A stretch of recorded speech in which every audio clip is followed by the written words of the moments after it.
से उठने वाली माहौलियाती आलूदगी इंसानी जिंदगी के लिए कितनी मुज़िर हो सकती है, इन बातों से बेखबर कराची के इलाके मच्छर कॉलोनी का रिहायशी नोमान और इस जैसे कई लोग अपनी दुनिया में मगन हैं। कराची में फजाई आलूदगी की शरह तेजी से बढ़ रही है, जिसका अहम सबब हजारों फैक्ट्रियों से खारिज होने वाला जहरीला धुआं, वृक्षों की भरमार, गैर म्यारी पेट्रोल और डीजल का इस्तेमाल और कूड़े कचरे को जलाना है। मच्छर कॉलोनी के रिहायशी गुर्बत की लकीर से नीचे जिंदगी गुजारने पर मजबूर हैं और अब फजाई आलूदगी भी उनका मुकद्दर बन चुकी है। मैं इस वक्त जहां पर मौजूद हूं, ये जगह कोई कोयले की कार नहीं, बल्कि ये वो जगह है जो कि मेन कराची का इलाका है और ये मशहूर है लियारी और मच्छर कॉलोनी के नाम से। मेरे बाएं जाने पर अगर देखा जाए तो लियारी है और मेरे दाएं जाने पर मच्छर कॉलोनी है और उनके बीच में ये रेलवे ट्रैक है जहां पर इतनी बड़ी मिकदार में कोयला डंप किया गया है। ये कोयला क्या है, इसके क्या नुकसानात हैं, क्यों यहाँ डंप किया जाता है, इसके नुकसानात क्या हैं, इस हवाले से जानने के लिए हमारे साथ मौजूद हैं माहिर माहौलियात मुस्लिम रजा साहब। इनसे जानेंगे कि ये तमाम तर कोयला जो यहाँ डंप किया जाता है किस मकसद के लिए डंप किया जाता है और इसके नुकसानात क्या हैं, माहौल में इसमें किस तरीके से नुकसानात सामने नजर आ रहे हैं।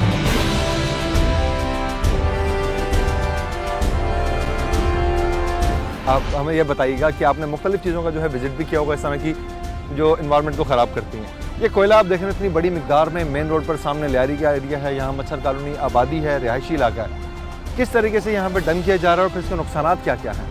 देखिए, बात ये कि किसी कन्फाइंड इन्वायरमेंट में होता तो हमें ये समझ में आता है, लेकिन ये जो ओपन है और एक अर्बन एरिया के बिल्कुल बीच, शहरों के बीचों बीच ये सब कुछ है और इसका जो नुकसानात हैं उसमें जो इसका समझ लीजिए जो डस्ट है, कोल्ड डस्ट जिसको कहते हैं, ठीक है, बुरादा जो है, ये बुरादा तो जब हवा में उड़ता है तो ये नॉन डिग्रेडेबल सब्सटेंस है और ये कभी भी जब आप इनहेल उसको करेंगे और आपके लंग्स में जाएगा तो हमेशा वहीं पर सब नुकसानात तो उसके जानेंगे। सबसे पहले मुझे बताइए कोयला, ये जो स्पेसिफिक कोयला यहाँ रखा गया, कौन सा कोयला है, किस काम में इस्तेमाल होता है और उसमें क्या क्या ऐसे जो है नुकसानदेह अशिया जो अज्जा हैं वो मौजूद है? देखिए, इसमें हैवी मेटल्स भी मौजूद हैं, इसमें और भी बहुत सी चीज़ें हैं जिसके अंदर आप समझ कॉपर भी है, इसके अंदर इसमें लेड भी है जो जहर है सारे, ठीक है ना। और ये चूँकि इसको ये खुले पड़े हुए हैं यहाँ पर और जैसे कि कराची का इन्वायरमेंट जिस तरह की है कि यहाँ पर हवा जो है वो चलती है और अभी आप देख रहे हैं जैसे ये अभी जिस तरह ये डंप किया जा रहा है उस हिसाब से भी इसकी जो है हवा में इसके ज़र्रात की आमेजिश हो रही है और चूँकि सारे इस तरह उठा के देखें इसको और ज़रा सा इसको फेंकें आप, ये देखें, आप इससे हाथ देखें इसे, तो ये क्योंकि ये नॉर्मल कोयला तो नहीं है जो एक लकड़ी का कोयला होता है, वो नहीं, पत्थर नहीं है, स्टोन कोल है और इसमें जो है इसका आप ये समझ लें कि बिल्कुल बीचों बीच, शहर के बीचों बीच ये पड़ा हुआ है जो है, ये तो बात समझ में नहीं आती बिल्कुल।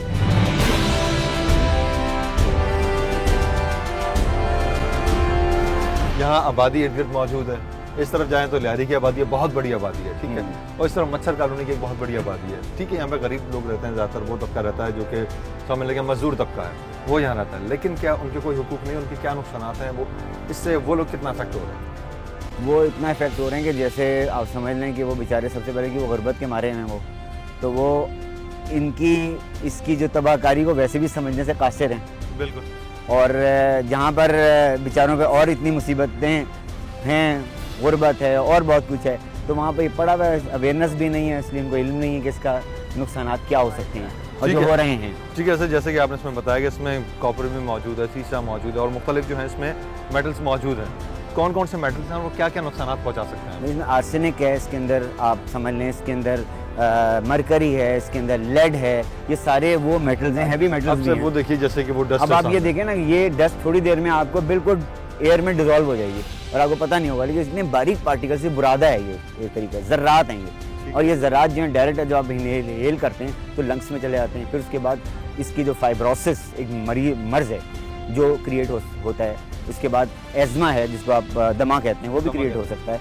और जो इसकी जितनी एडजॉइनिंग जो एरियाज़ हैं इसके जो आबादी हैं उनका इसका ठीक है। इसमें जो मेन नुकसान आता है आप बता रहे हैं कि इसमें सबसे ज़्यादा जो है दमे का मर्ज हो जाता है, लंग्स जो है वो ग्रो नहीं करता, लंग्स के दीवारों के गिर्द ये सब ये सब्सटेंस आ जाएगा, उसके बाद जो है वो एक वक्त आएगा लंग्स जो एक्सपेंड ही नहीं होगा, तो आप समझ लें कि जब सांस ही नहीं ले पाएंगे तो जिंदा कैसे रहेंगे। मतलब ये डिसॉल्व हो ही नहीं सकता, ये बॉडी में कहीं से भी हमारी नॉन डिग्रेडेबल सब्सटेंस है ये 100 साल तक भी नहीं डिसॉल्व होगा, ये मौजूद रहेगा। जैसे आप इससे इंसान की ज़िंदगी, एक नॉर्मल आदमी जो एक साफ सुथरे एरिया में रहता है उसकी ज़िंदगी में और यहाँ रहने वाले की ज़िंदगी में कितना फ़र्क पड़ जाता है, कितनी कम हो जाती है इससे ज़िंदगी। भाई आप ये देख लेना कि जब उसको बीमारी हमलावर हो जाएगी और जब उसके लंग्स ही काम नहीं करेंगे, ऐसे ही समझ लें कि इंसान का जिगर काम नहीं करेगा तो आप क्या समझें कब तक जिंदा रहेगा। या एक इंसान है उसका मैदा काम नहीं करेगा, इसी तरीके से जो लंग्स जो कि हमारी मेन चीज़ है जहाँ पे ब्रीदिंग करता है, ऑक्सीजन दे रहा है वो उसको बजाय ऑक्सीजन देने के कुछ और दे रहा है, तो कैसे आप समझेंगे वो सर्वाइव क्या करेगा।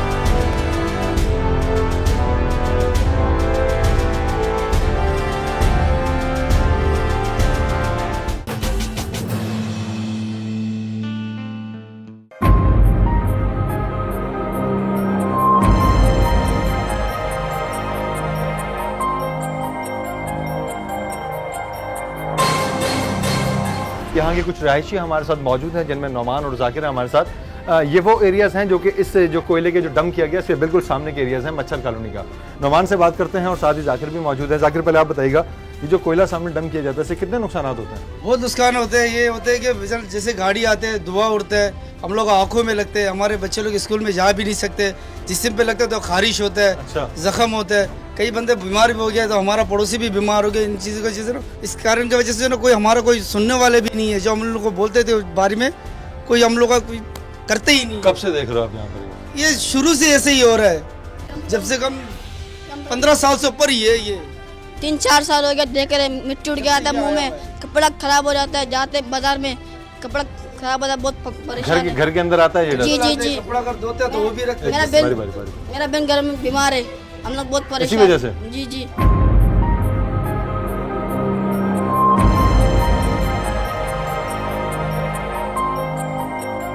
तो यहाँ पर होता रहता है क्या? ये रोज के सिस्टम में लोग सांस ले नहीं पड़ता है, लेते तो जाहिर से बात धुआं उड़ रहा है तो नाक में जा रहा है, जिस्म पे लग रहा है, आंखों में लग रहा है, जलन हो रहा है।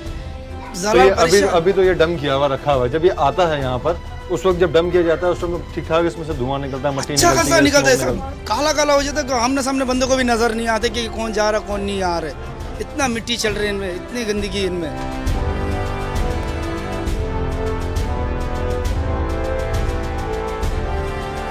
केपीटी की जानिब से जो कोयला जो है इंपोर्ट किया जाता है वो कोयला यहाँ पर डंप किया जाता है और इसके अलावा ये जो जगह है ये जगह रेलवे की है, बराबर में ही रेलवे ट्रैक भी जा रहा है और दोनों तरफ आबादी मौजूद है।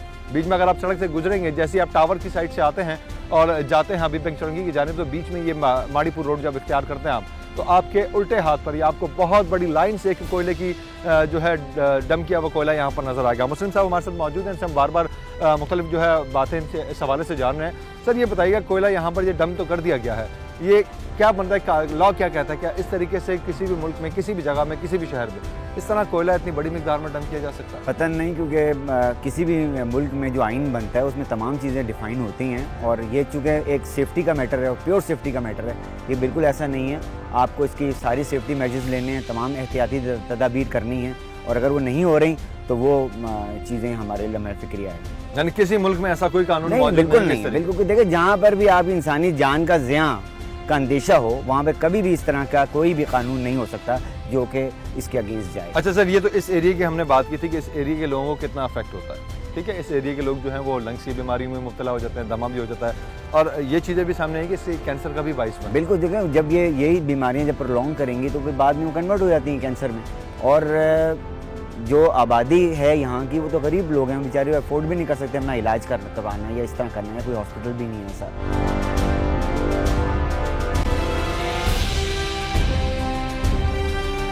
अच्छा ये तो सर कोल्ड डस्ट है, जैसे कि इसके बीच में हमने दिखाया भी नाज़रीन को, किस तरीके से कोल्ड डस्ट इसके बीच में से उड़ रहा है। अभी हम चल रहे हैं तो आप देखें उड़ रहा है, वो चलने में मेरे थोड़े से पाँव मुँह हमारे हाथ काले हो गए, हम हाथ लगाए तो काले हो गए। ये कोल्ड डस्ट जो निकल रही है इसमें से, क्यों मैंने इसमें थोड़ा सा ऑब्जर्व किया जो मैंने अभी, ये उड़ती है हवा में उसके बाद गायब हो जाती है। गायब, क्योंकि इसकी तो ये कितनी दूर तक जा सकती है? देखिए ये जहाँ तक हवा जाए चलेगी वहाँ तक ये जा सकती है, ये कि रफ्ता रफ्ता इसका इम्पैक्ट कम होता जाएगा। लेकिन बहरहाल जैसे कि ये बुरादा है और इतना बारीक है, बिल्कुल पाउडर की शक्ल में, जो हवा में जब डिजॉल्व हो रहा है वो बिल्कुल बुरादे की शक्ल में, लेकिन आप उसको जब इनहेल कर रहे हैं तो अंदर जा रहा है, तो वो सारा अंदर जाके अपनी लेयर बना रहा है, अपनी जगह बना रहा है, अपना सारा वो काम कर रहा है। ठीक है, बॉडी को बुरे तरीके से मुतासिर कर रहा है। अगर देखें तो यहाँ पे इतनी बड़ी लेयर है, क्योंकि जमीन पे देखें इसको जितना खोदते जाएंगे हम नीचे से कोयला निकलता जाएगा।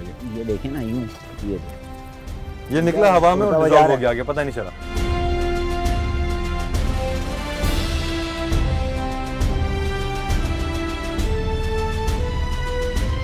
तो हमारे जब लंग्स के अंदर जाते होंगे, हमारी बॉडी के अंदर जाते होंगे, तो फिर इनका क्या असर होता होगा? क्योंकि जैसे कि हमारे साथ मौजूद है मुस्लिम रज़ा साहब, इन्होंने बताया कि ये ऐसी चीज़ नहीं है कि जो कि समझ लो एक तरीके से जैसे निज़ाम हज़म का हिस्सा बन जाए या किसी तरीके से अंदर जाके ख़त्म हो जाए। जैसे कि इसमें सीसा भी आपने बताया था, सीसा इसमें शीशा मौजूद मौजूद है, कॉपर मौजूद मौजूद है इसके अंदर और मरकरी मौजूद है इसके अंदर।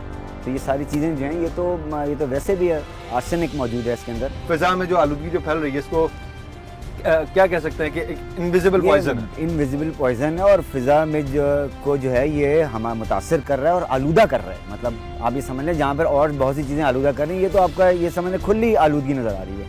यानी वो तो कुछ चीज़ें हैं जो हिडन है, ये तो बिल्कुल खुला है।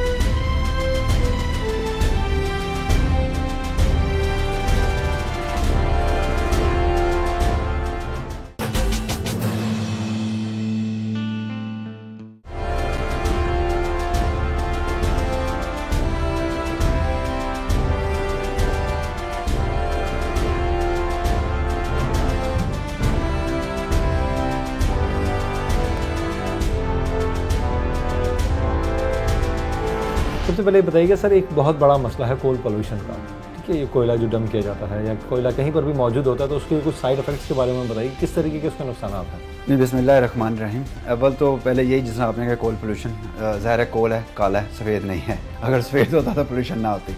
चलें खैर, ये तो इसका एक सॉफ्ट पहलू है। देखें, कोल जैसे मंगवाया जाता है और उसके साथ ज़ाहिर है एसोसिएटेड डस्ट की पोल्यूशन है, नो डाउट एयर पोल्यूशन है, उसके अंदर उसके पार्टिकल्स जो हैं वो आ जाते हैं जो आपकी सांस लेने में प्रॉब्लम होती हैं। नंबर 1 ये तो आपके इंसान के उस लेवल तक हैं। फिर ज़ाहिर है उसकी अपनी जो इश्यूज़ हैं कि अगर आपके कोई इंस्टॉलेशन हैं उसके ऊपर अगर हो जाता है, क्रोजन का प्रोसेस ज़्यादा हाई हो जाता है, तो ज़ाहिर आपका पैसा ज़्यादा लगता है। कराची पोर्ट ट्रस्ट ने बड़े बेस्ट जो प्रैक्टिसेस हैं उनको सामने रखते हुए इस कोल को हैंडल करवा रहा है पिछले 10-12 साल से।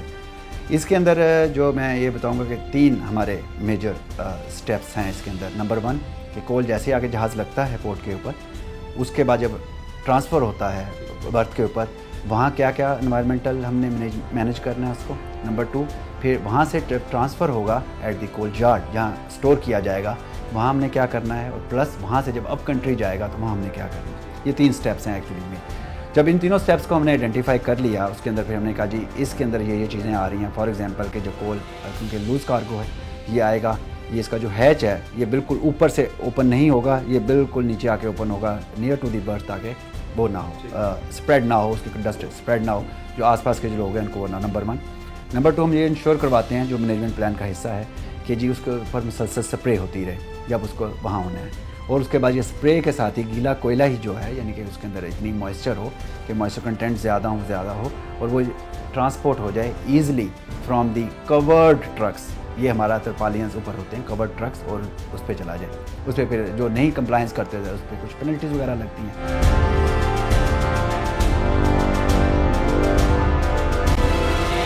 अच्छा, मुझे बताइए फैज़ साहब, आपने कहा कि मुख्तलिफ प्लांटेज लगाई जाती हैं, ठीक है? वो तो उनके लिए प्लांटेज हैं जो है ट्रक से जो है ट्रैवलिंग कर रहे हैं, यहाँ एक जगह पर उन्होंने डंप किया, वहाँ से फिर दूसरी जगह ट्रैवल किया। अगर वो रूल्स एंड रेगुलेशंस को फॉलो नहीं करते तो उन पर जो है प्लांटी लगती है।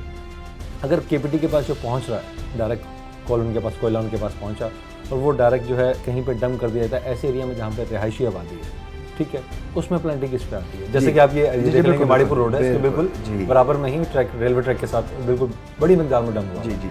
उधर वो जो कर रहे हैं वहाँ से, आपको अगर याद हो बहुत पहले की बात है, शायद उस वक्त 90s से पहले भी यहीं से कोल अप कंट्री पहले जाता था। पहले ये हमारे ग्रोन यार्ड में लाइन नहीं थी, रेलवे लाइन यहाँ तक थी, तो रेलवे लाइन वहीं से उस वक्त आबादी भी नहीं होगी, उस वक्त आबादी भी नहीं थी, वहीं से ज़्यादा अब आबादी खैर ज़्यादा हुई है। तो this is an oldest place, this is not a new place कि जो कहना चाहिए कि जी कोल यार्ड की न्यू प्लेस है। ये ओल्डेस्ट प्लेस है पाकिस्तान रेलवे की। पाकिस्तान रेलवे यहीं पहले डंप करवाता है, तो यहीं से कंसाइनी अपना माल लेकर कवर तो होना चाहिए ना, क्योंकि बिल्कुल हाई कोर्ट में भी कुछ इसमें बिल्कुल आप देखें, इसमें दूसरी राय नहीं है, दूसरी राय कुछ नहीं है इसमें। फिर मैं वही कहूँगा कि पोर्ट ने अपनी जो लिमिटेशंस हैं, इसको मत ये कहिएगा जी मैं रिस्पॉन्सिबिलिटी की दूसरे पे डाल रहा हूँ। मैं इसका फ़ायदा उठाते हुए कंसाइनीज़ को ये कहना चाह रहा हूँ, आपके इस प्रोग्राम का फ़ायदा उठाते हुए, कि they should take the responsibility जो हमारे पास वो ले रहे हैं जी, स्प्रिंकल भी कर रहे हैं, बंदे भी दे रहे हैं सफाई करने के लिए, और उसको कवर्ड भी कर रहे हैं। तो जब एक एरिया पे जब आप पे फोर्स लग रही है, यानी कि पेनल्टीज़ लग रही हैं, आपको कहा जा रहा है मजबूर कि आप कर रहे हैं, वही चीज़ अगर आप वहाँ अगर कर लें, कंसाइनीज़ जो हैं जिनका माल है, तो क्या प्रॉब्लम है? आप भी तो पाकिस्तान के शहरी हैं ना।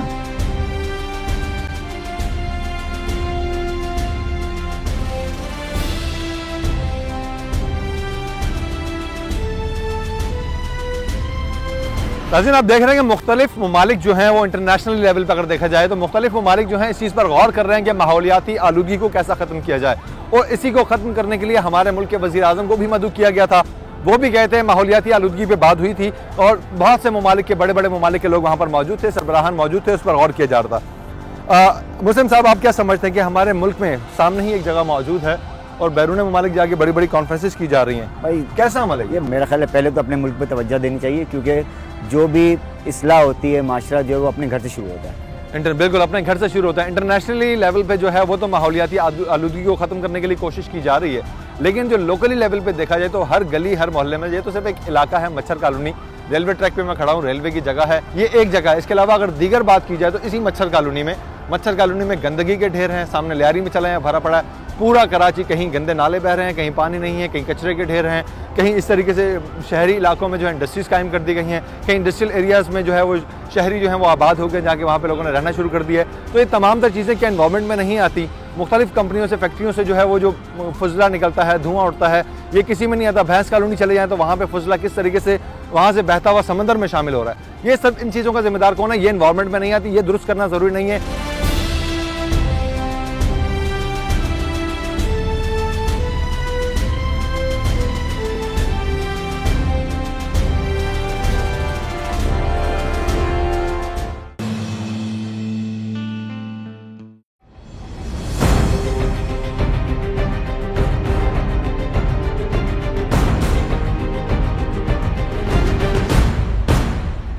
बहुत सा एरिया ऐसा है जो कि यहाँ पे रिहायशी आबादी मौजूद है। अच्छा मुझे जाकिर ये बताना कि सामने मैं देख रहा हूँ काफ़ी एरिया है, इस हवाले से कुछ बताइए कि यहाँ पर दीवारें काली हो चुकी हैं, कौन जगह कौन सी है ये? फुटबॉल ग्राउंड है, रोड का उस पार चलते हैं हम लोग। जब फुटबॉल का मैच होता तो हम लोग जाते थे, पहले ग्राउंड बड़ा खूबसूरत था, हम लोग कई बंदे अगर हो गए ना तो पूरा कॉलोनी वाला हम लोग जावे देखने के लिए, क्यों ये जगह इस तक नहीं थे। अब जब से मिट्टी होने लगा ना तब से काला काला हो गया, तो हम लोग उधर जाना भी छोड़ दिया। जब हम लोग फुटबॉल का मैच होता हम लोग जाते तो यहाँ पे जो मिट्टी उड़ता है, जैसे आप नजर आ रहे हो, देखो कि सारी मिट्टी है, तो सबका सब जो ना काला हो जाता है, लोग मतलब खराब होते हैं, कोई खुशी आता है, कोई किधर लगता है कि हिसाब से जो ना लोग कर गया। ये सामने वाली जो बिल्डिंग आप देख रहे हो ना, इसमें भी ऐसा ही था, लेकिन इनमें जो ना लोग रहने वाला भी थोड़ा बहुत कम हो गया कि इस गंदगी की वजह से जो ना लोग यहाँ पे रहना छोड़ रहा है। यहाँ पे हम लोग खेलते भी नहीं है, यहाँ पे हम लोग पिच था, हमने खर्चा किया, बनाया पिच के ऊपर कोयला आ गया, खेलते नहीं, अब जाते हैं उस तरफ पाँव खराब होता है, कपड़ा काला होता है, हम लोग वापस आ जाते हैं उधर से। क्या कहना चाहोगे जाकिर? मैं भी यही कहते हुए कोयला हटाते हुए गंदगी थोड़ा साफ करते हुए तो हम लोगों के लिए थोड़ा आसानी होगा, मेहरबानी होगा आप लोगों का। अगर आप लोग हमारे बात आवाज़ वहाँ तक अगर पहुँचाओगे गवर्नमेंट तक तो आप लोग का बड़ी मेहरबानी है कि इससे हम लोग इतना बेजार है कि हमारा फैमिली सब बेजार है, हमारे औरतें बच्चे बूढ़े सब ऐसे ही है कि हम लोग इससे थोड़ा ज़्यादा ही है, क्यों इस वजह से हम लोग मुश्किल में पड़ गया है।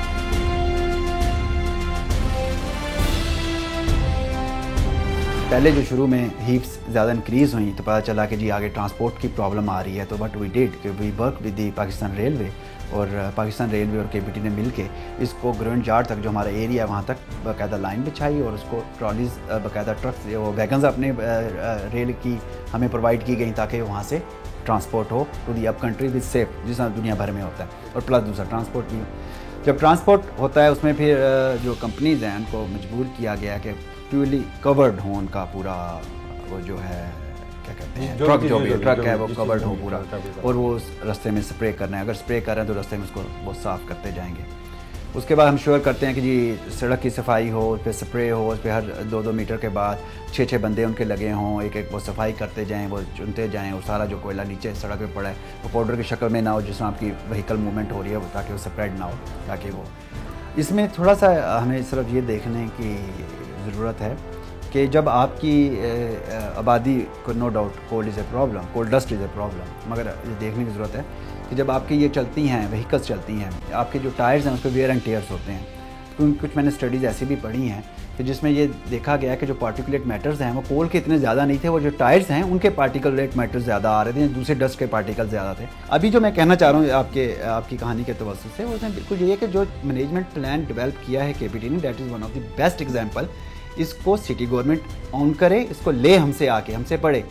हमने इवन जहाँ तक किया है कि जो किमाड़ी का उस वक्त डिस्ट्रिक्ट गवर्नमेंट होती थी, उसके जो रैप्स होते थे, म्यूनसिपल ऑफिसर जहाँ बैठता था, उस तक हमने अप्रोच किया है कि they are crossing your area, ये हमने इन पे लगाए हुए हैं, फ्रॉम क्रॉसिंग योर एरिया, आप भी इन पे यही लगाएं कि जी हमारे एरिया से क्रॉस करेंगे, आपके पास ये होना चाहिए।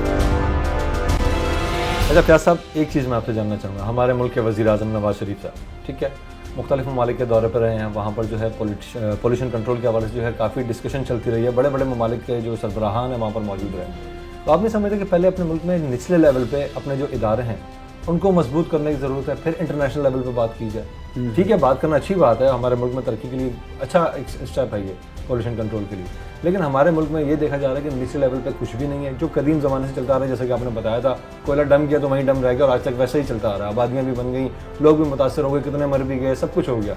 वो चीज़ वहीं की वहीं है, लेकिन इंटरनेशनल लेवल को मैच करने के लिए बस वहाँ चले जाते हैं, थोड़ी सी तकरीबात अटेंड कर ली, वापस आ गया, हमने इसमें ये अटेंड किया, हमने ये अटेंड किया, ये प्लानिंग है, वो प्लानिंग। निचले लेवल पे कुछ भी नहीं है। जो हमारे वज़ीर आज़म मौजूदा जिनसे पहले भी जो हैं, वो जो जाते हैं उनका भी एक ख़ास मकसद होता है जाने का, वो बहुत ज़रूरी है, बहुत ज़रूरी है। इस वजह से ज़रूरी है कि अगर वो ना जाएं तो शायद आपको अहमियत का अंदाज़ा ही ना हो कि ये भी एक इम्पॉर्टेंट एरिया है जिसको कवर करना है और आपका उसमें है।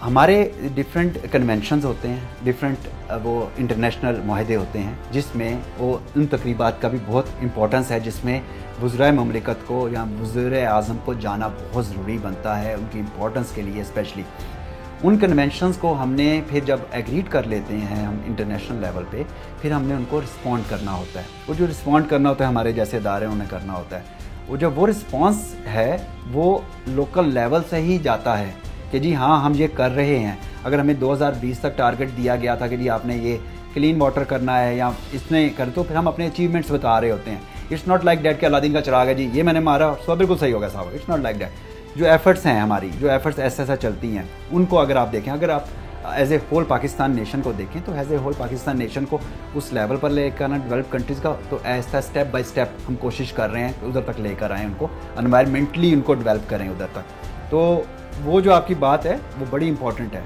कि वो भी होनी चाहिए, और लोकल लेवल पे जो चीज़ें हैं उनको जो स्टेप बाय स्टेप जो भी अचीवमेंट्स हैं उनको बड़े तरीके से हाईलाइट करते हैं हम लोग, इंटरनेशनल लेवल पे भी और नेशनल लेवल पे भी।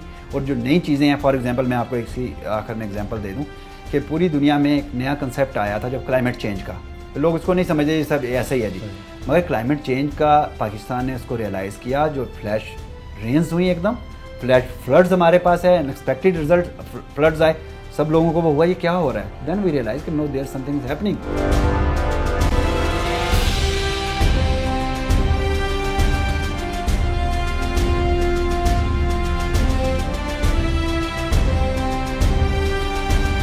अरे सर, आप देख रहे हैं यहाँ पे मुस्लिम साहब कि ये है बिल्कुल बराबर में ही आबादी है, ज़्यादा दूर भी नहीं है, इतना डस्ट उड़ रहा है इसका कोल का, और वहाँ जा रहा है सारा, तो ये बाहरी दीवारें तक जो है उस पर जो है ये कालापन फील हो रहा है। तो इंसान पे बस इससे अंदाज़ा लगा लें कि जब ये इनके घर जो हैं वो काले हो गए तो इनके फेफड़े कितने काले हो चुके होंगे। नो डाउट इनके जो लंग्स हैं उन पे किस हद तक इफेक्ट हुआ इसका कोई आइडिया नहीं लगाया जा सकता। सालों साल से आबादी यहाँ पर मौजूद है और ये समझ लें कि गरीब तरीन तबका है, अगर सो कुछ हो भी जाए तो उसके पास इलाज के भी पैसे मौजूद नहीं होते।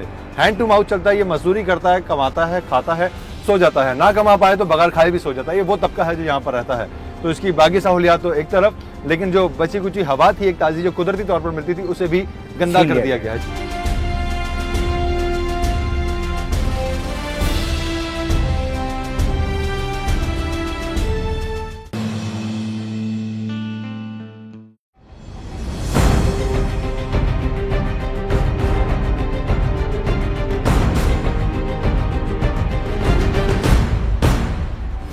इसी इलाके के एक बुजुर्ग हमारे साथ मौजूद हैं, उनको भी काफ़ी शिकायत का अंबार उनके पास है, सारी ज़िंदगी उन्होंने यहाँ गुजार दी, उनसे भी जानते हैं इस इलाके के हवाले से। बताइए अंकल क्या हालात तमाम ख़राब है, ये आगे स्कूल है, आगे ये घर है, ये सब ये कचरा मचरा सब भरा हुआ है। हम लोग रिहायश बीमार पड़े हुए हैं, रास्ता उठने बैठने का नहीं है, कोई इलाज सही नहीं है, मौसर नहीं है, कोई चल नहीं सकते, किधर घूम नहीं सकते। अभी हम लोग क्या करें इधर। अच्छा, आपकी तो काफ़ी उम्र है, आप ये कितने अरसे से देख रहे हैं यहाँ पर कोयला फेंका जाता है? ये तो अभी 2-3 महीने हुए हैं ये काम हुआ है। पहले भी आता था यहाँ पे? पहले नहीं आता था इतना, पहले कम आता था। हाँ, पहले कम आता था, अभी ज़्यादा आ रहा है। तो इससे मसला होता है, इससे सांस वांस लेने में कोई परेशानी होती है? तकलीफ जब हवा चलती है तो ये सारा गंद जो है इधर घरों में आता है, सारा गंद घरों में आता है। हम लोग परेशान रहते हैं रात दिन। अगर रात को हवा चले ना तो हवा चलने से ये सारा घरों में आता है, कचरा मचरा जो भी है ये सारा कुछ।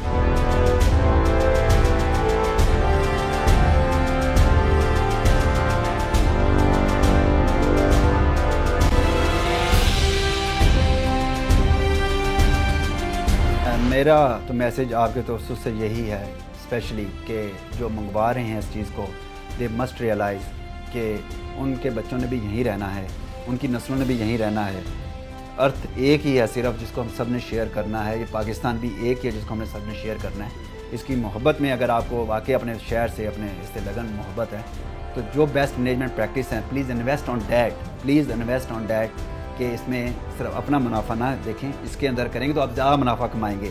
कि आपकी जो एंड प्रोडक्ट आएगी, जब उस पर लिखा होगा, इस पर लेबल लगा होगा कि this product is environment friendly product, best environment management practice के बाद ये प्रोडक्ट बनी है, तो उसकी आपकी वैल्यू ज़्यादा होगी। ऑर्गेनिक प्रोडक्ट्स की ज़्यादा होती है, तो ज़ाहिर है। तो अगर ये कंसाइनीज जो हैं हमारे, उसको प्लस हमारे जो अपने अदारे हैं सारे, उसको अपना अपना रोल प्ले करें, तो मेरे ख्याल में ऐसी कोई वजह नहीं है कि पोल्यूशन के लेवल्स जो हैं मिटिगेट ना हो सकें, कम ना हो सकें।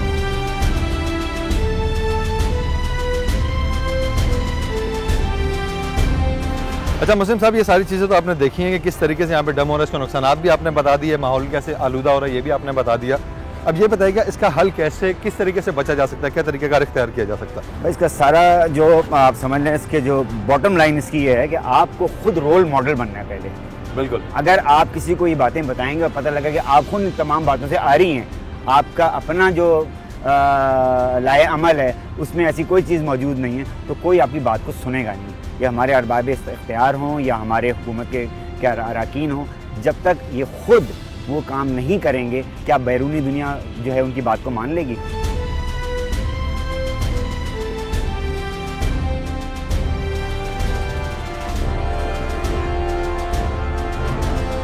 देखिए, मैं हमेशा ये कहता हूँ कि अपने गिरदो नवा पे नज़र रखें। कोई ऐसा काम जो माहौल को बिगाड़ रहा हो उसकी इत्तला मुताल्लिक़ा इदारों को दें। यह आपका कौमी फरीज़ा है, और अगर हम इंडिविजुअल अपना काम अंजाम नहीं देगा तो माशरा कभी भी नहीं बन सकेगा। बहुत अच्छी बात की मुस्लिम रज़ा साहब ने, जिनका कहना था कि ये जो मैसेज उन्होंने कन्वे किया है कि तमाम लोगों को अब सबसे पहले अपने गिरबान में झांकना चाहिए, अपना काम सबसे पहले दुरुस्त करना चाहिए, तो खुद ब खुद वो वक्त दूर नहीं कि हमारा माशरा सुधर जाएगा और कामयाबी की राह पर गामजन हो जाएगा। आप अगर किसी तरह का फीडबैक हमें देना चाहते हैं तो आप हमें ईमेल कर सकते हैं akk@dawnnews.tv पर, और आप हमें फेसबुक पेज पर भी ज्वाइन कर सकते हैं जो कि आपकी कहानी के नाम से है। आज के प्रोग्राम के हवाले से ज़रूर आगाह कीजिएगा। अगले प्रोग्राम में किसी नए मौजू के साथ दोबारा हाजिर होंगे और कोशिश करेंगे कि ऐसी चीज़ें हाईलाइट की जाएँ और उनको रोकने की भी कोशिश की जाए। हमारा प्रोग्राम कैसा लगा फीडबैक से ज़रूर आगाह कीजिएगा। बिलाल मिर्ज़ा और टीम आपकी कहानी को इजाज़त दीजिए। अल्लाह हाफ़िज़।